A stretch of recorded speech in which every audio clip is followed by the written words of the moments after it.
Welcome back to Auto Tech, where we explore the latest and greatest in the world of high-performance cars and bikes.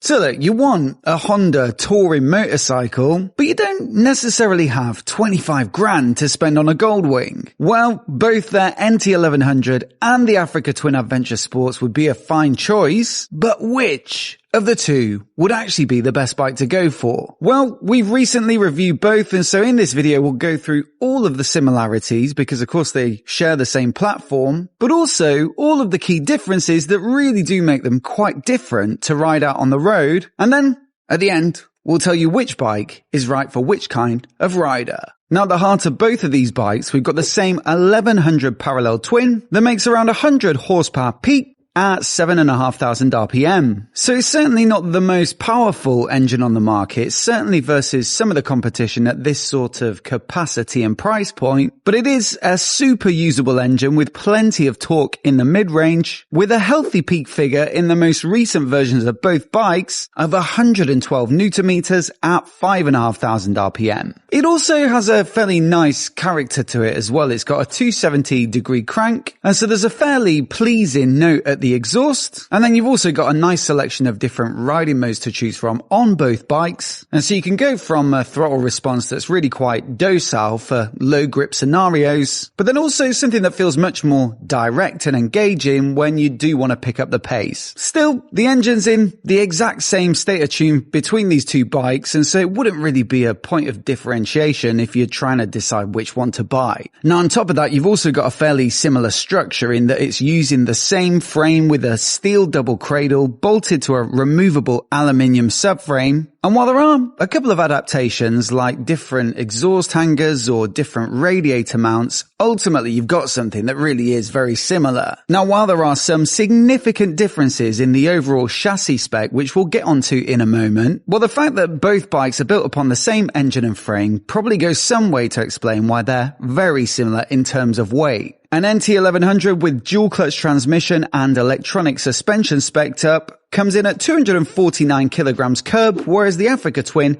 in the equivalent spec comes in at 253. Both pretty substantial bikes, but you know, if you're looking for the lightest possible machine, if you want something that feels easy to manage, I'd probably say 4 kilograms isn't enough of a difference to choose one over the other, certainly versus some of the other features and changes. Now in the cockpit, you'll also find the same sort of combination dash with a main TFT display at the top that has a bunch of different layouts and menus, but also a simple LCD display sitting just beneath it, compatible with Apple CarPlay and Android Auto. And so that means if you've got the entire screen taken up by your favorite navigation app or maybe some media, now through that main dash you can manage a few different riding modes and custom slots, all of which offer a combination of different power modes, traction control settings, engine braking and suspension settings, assuming that is that you spec up the extra electronic suspension package. For 2025, the NT1100 also now gets an inertial measurement unit, so all the rider aids are lean sensitive, just like the Africa Twin. The electronic, and there is with both, of course, the option to spec up Honda's DCT or dual clutch transmission, which allows you to effectively run the bike as an automatic if that's your cup of tea. Now, admittedly, the Africa Twin does have a few more off-road specific settings and customizations, which might be handy if you're going to do that sort of thing. But for the majority of riders, if you're just sticking to the road, then again, there's not really much between these two in terms of the tech. Where I do think the handling on road, you see it gets cast aluminium wheels instead of spokes, so they tend to be a little bit lighter, and also a 17-incher at the front, which helps to give it quicker turning and a greater sense of agility, also aided by the fact that now the base Africa Twin is the most off-road biased of the bunch, and that one gets a 21-inch front wheel and a very tall posture. And while the new Adventure Sports, which got a major update in 2024, attempts to strike a bit of a balance between the two with a 19-inch front wheel and what you'd probably call moderate ground clearance,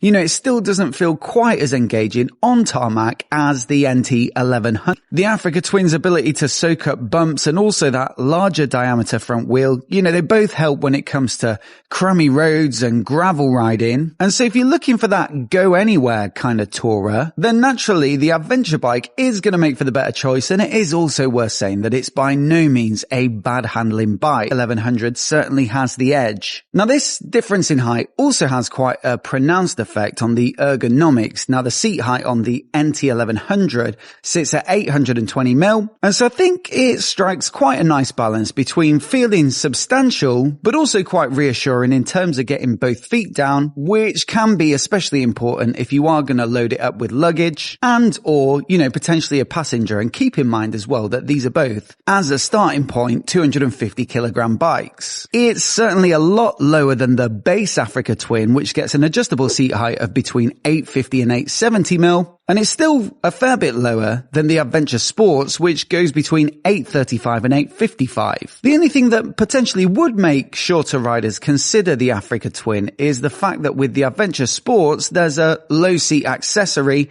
and it takes 40mm off the seat height, which brings it down to a very accessible 795mm. It does sound very tempting, especially if you're a shorter rider who wants this sort of substantial bike for eating up the miles. But my only caveat, and keep in mind I haven't had chance to test out the low seat, but I would think that it would reduce the space between the saddle and pegs, and that's going to close up your knee angle a little bit, which can lead to some discomfort if you're doing those big stints in the saddle. So yeah, if you're thinking about it, I'd probably try and demo a bike with that low seat fitted if your dealer can accommodate that. And also keep in mind it's another 150 quid that you have to factor into the cost. Now, built to travel to more remote parts of the globe, the Africa Twin Adventure Sports packs the bigger tank size that gives it substantially more range, with of course the same engine returning practically identical consumption figures. The 20.4 litre tank of the NT1100 will give you around 400 kilometers or 250 miles, according to Honda's official specs anyway, although it is worth pointing out that with those manufacturer's consumption figures, you have to be very steady with your right hand to get anywhere near them. Still, it's a couple of litres more than the base Africa Twin, which I think comes in at 18.8, but the Adventure Sports gets a 24.8 litre tank, which should mean it's good for more like 500 kilometers or 350 miles of easy cruising. That's, pretty much another quarter on top versus the NT1100. So if big stints in the saddle without stopping are your thing, then the Adventure Sports certainly has the advantage. And another side benefit, I guess, of having such a big tank is that it does help to add to the sort of protection from the wind and weather. And so yeah, while you might expect the dedicated touring bike to be the one that's the most comprehensive, let's say, in terms of weather protection, actually, on the Adventure Sports, with that big tank, the handguards to keep a bit of the chill off your fingers, and also the adjustable windscreen, it's pretty much as good as the NT. And again, I wouldn't say that wind protection would be a deal breaker between the two for me anyway. Now, I think it's fair to say that everybody wants a bike that looks good in the garage, and while the NT1100 is totally fine to look at, well, it's probably not the most instantly desirable bike on the market. They have tweaked and improved it for 2025. They've integrated the indicators with the daytime running lights to make the front end look a little bit cleaner. The bodywork's been modernized and chiseled a bit, I suppose. And I do think it looks quite classy in the champagne paint job, which I think is also new for the 2025 model year, but it is still a fairly subtle looking. The Africa Twin, on the other hand, I think is probably the best looking adventure bike on the market. The twin headlights and the tricolor graphics do a good job of tying it back to its heritage, and that tall sort of reared up stance gives it a bit of aggression, which I think you could say is possibly lacking from the NT. Now, perhaps since the Adventure Sports moved away from the 21-inch front wheel and they dropped the height a bit, it doesn't look quite as purposeful perhaps as the base model, but still, if you compare it to the NT1100, I think it's pretty easy to see which bike has the most visual appeal. You'll have to pay for it though, at least in the UK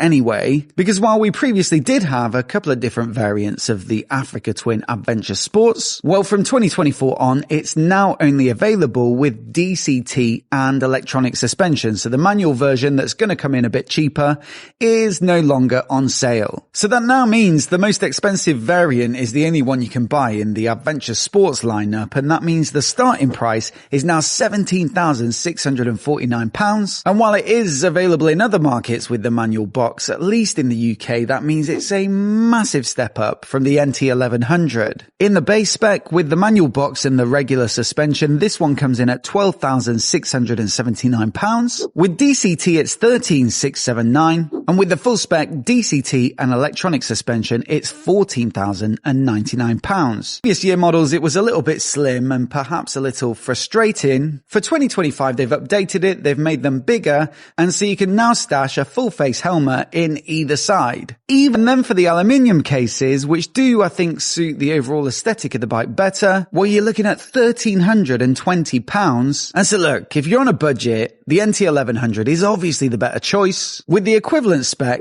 with side cases coming in about £4,500 cheaper. So look, with all that in mind, you know, who should buy which bike? Well, I think if you're practically minded, if you want the best possible value for money and you're solely riding on the road, then it's obvious that the NT1100 is the better choice. And it might also make for the better seat height for anyone. Twin though, well, it's far better looking to look at. You get that go anywhere adventure bike versatility, you've got much more range in the tank, and it will feel more spacious to anyone who's on the tall side. The main drawback is the price. It is a lot more spend, but then it's quite a bit more desirable, and I guess you can kind of use it for more stuff. So potentially, if you do want to dabble in off-road or do that kind of more mixed terrain kind of touring, then you might be able to get your money's worth. Thanks for joining us in this video. If you found this content engaging, don't forget to hit that like button, share it with your friends, and subscribe to our channel for more thought-provoking insights. And remember, your comments are invaluable to us, so share your thoughts below, and may the wealth be with you.